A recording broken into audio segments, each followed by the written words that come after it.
नमस्कार दोस्तों, भारतीय राजनीति में एक ऐसा भूचाल आ गया है जिसने पूरे देश के लोकतांत्रिक ढांचे को पूरी तरह से झंझोर कर रख दिया है। और इस सियासी तूफान में बिल्कुल केंद्र में है कांग्रेस पार्टी के वे बेहद ही गंभीर और सनसनीखेज आरोप, जिनमें सीधा निशाना भारतीय जनता पार्टी के गद्दावर नेता और देश के गृह मंत्री अमित शाह पर साधा गया। पश्चिम बंगाल के मुख्यमंत्री ममता बनर्जी की पार्टी तृणमूल कांग्रेस यानी टीएमसी के बीच लोकसभा सांसदों का अचानक टूटकर एनसीपीआई में विलीन हो जाना कोई सामान्य राजनीतिक घटना नहीं है, बल्कि यह भारतीय लोकतंत्र के लिए एक बहुत ही बड़ा टर्निंग पॉइंट है, जिसने विपक्षी एकता और सत्ता पक्ष की रणनीतियों के बीच एक अभूतपूर्व और खतरनाक खेल को देश के सामने पूरी तरह से उजागर कर दिया। दोस्तों, मैं आपको इस वीडियो में इस पूरे राजनीतिक ड्रामे और इसके पीछे छिपे हुए मास्टरमाइंड की पूरी जानकारी विस्तार से दूंगा। लेकिन उससे पहले मेरी आप सभी से एक छोटी सी गुजारिश है, अगर आपने अभी तक इस वीडियो को लाइक नहीं किया तो गोदी मीडिया के एंकरों की तरह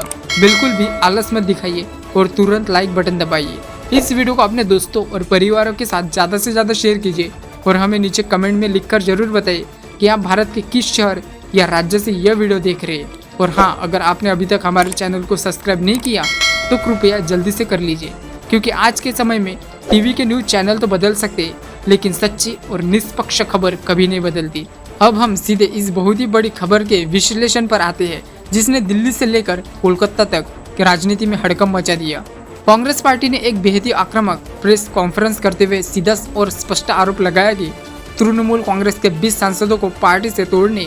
और उनका एनसीपीआई के साथ विलय कराने का पूरा षड्यंत्र सीधे तौर पर अमित शाह द्वारा रचा गया है।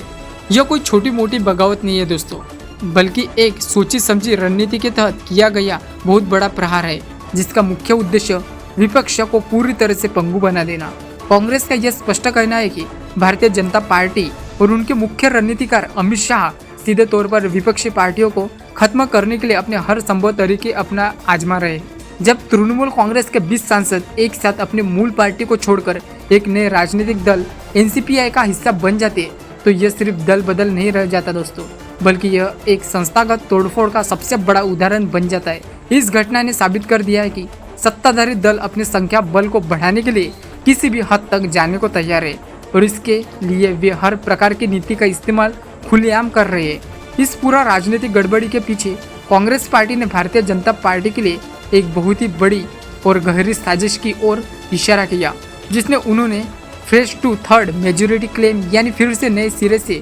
2/3 बहुमत हासिल कराने का दावा कहा है। भारतीय संसद के निचले सदन यानी लोकसभा में कुल 543 सीटें हैं और किसी भी सत्ताधारी पार्टी को संविधान में बड़े और मनचाहे बदलाव करने के लिए 2/3 बहुमत यानी लगभग 362 सांसदों की आवश्यकता होती है। कांग्रेस का यह सीधा आरोप है कि अमित शाह और भारतीय जनता पार्टी का यह पूरा जोड़तोड़ का खेल सिर्फ और सिर्फ संसद में उस जादुई 2/3 आंकड़े को पार कराने के लिए रचा गया,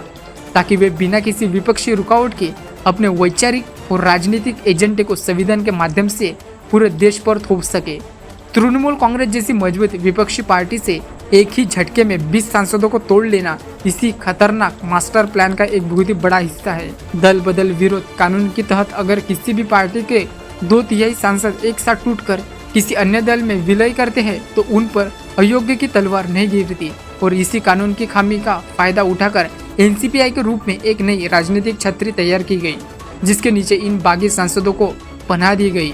कांग्रेस के वरिष्ठ प्रवक्ताओं में पूरी मुखरता के साथ यह दावा किया है कि इस पूरे ऑपरेशन को सफल बनाने के लिए केंद्रीय जांच एजेंसियां जैसे प्रवर्तन निर्देशालय यानी ईडी और केंद्रीय जांच ब्यूरो सीबीआई का भरपूर और बेजा इस्तेमाल किया गया। यह आरोप लगाया है कि तृणमूल कांग्रेस के इन 20 सांसदों की कई फाइलें और पुराने मामले जांच एजेंसियों के दफ्तरों में धूल फूंक रही थी, जिसे अचानक से खोलकर इन्हें नेताओं पर जबरदस्त दबाव बनाया गया। कांग्रेस का कहना है कि अमित शाह के सीधे निर्देश पर इन सांसदों को यह स्पष्ट संदेश दिया गया था कि या तो वे अपनी पार्टी छोड़कर एनसीपीआई में शामिल हो जाइए या फिर जेल की सलाखों के पीछे जाने के लिए तैयार हो जाइए। इस डर और खौफ के माहौल ने नेताओं को झुकने पर मजबूर कर दिया। इसे अमित शाह द्वारा मास्टरमाइंड किया गया ऑपरेशन इसलिए कहा जा रहा है कि क्योंकि जिस सटीकता और गोपनीयता के साथ इस पूरे दल बदल अभियान को अंजाम दिया गया, वे महारथ भारतीय राजनीति में विफलत सिर्फ सत्ताधारी दल के शीर्ष नेतृत्व के पास मौजूद है। यह लोकतंत्र के उस बुनियादी वसूल पर एक बहुत ही बड़ा तमाचा है। जहां जनता अपने प्रतिनिधियों को एक खास विचारधारा और पार्टी के नाम पर चुनकर संसदों में भेजती है, लेकिन वे प्रतिनिधि सत्ता के लालच या फिर डर के कारण रातों रात अपना पाला बदल लेते हैं। पश्चिम बंगाल के मुख्यमंत्री ममता बनर्जी के लिए यह अब तक का सबसे बड़ा और विनाशकारी राजनीतिक झटका है। तृणमूल कांग्रेस, जिसने हमेशा से भारतीय जनता पार्टी की आक्रामक राजनीति का कड़ा विरोध किया है और बंगाल के भीतर उन्हें कई बार करारी शिकस्त दी है, आज अपने ही घर में एक भयंकर बगावत का सामना कर रही है। एक ऐसा 20 सांसदों का पार्टी छोड़कर दर्शाता है कि ममता बनर्जी की अपनी ही पार्टी पर से पकड़ कितनी कमजोर हो चुकी है या फिर सत्ता पक्ष का दबाव कितना अधिक भारी पड़ गया है। यह सिर्फ संख्या का नुकसान नहीं है दोस्तों, बल्कि एक बहुत ही बड़ा मनोवैज्ञानिक नुकसान भी है। जब कोई क्षेत्रीय क्षेत्र पर अपने इतने बड़े कुनबे को एकजुट रखने के लिए विफल हो जाता है, तो जनता और पार्टी कार्यकर्ताओं के बीच एक भारी निराशा का माहौल पैदा हो जाता है। बंगाल की सड़कों पर आज जो राजनीतिक घमासान मचा हुआ है, वह आने वाले राज्य विधानसभा चुनावों और पंचायत चुनावों पर भी अपना बहुत बड़ा असर डालेगा। तृणमूल कांग्रेस के जो कार्यकर्ता कल सड़कों पर उतरकर अपनी पार्टी के लिए लड़ाई कर रहे थे, वे आज अपने ही नेताओं के इस धोखे से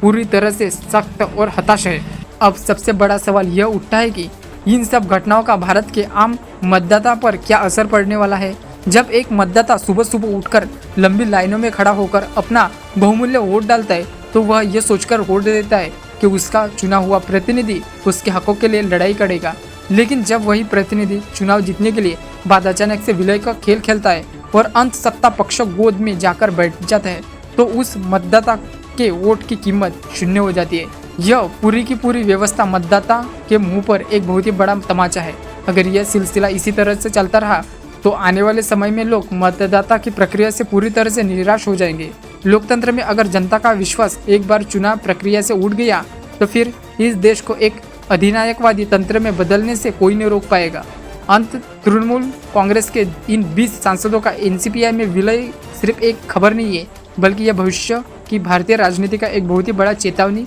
संकेत है, जिसे हम सबको बहुत ही गंभीरता से समझना पड़ेगा।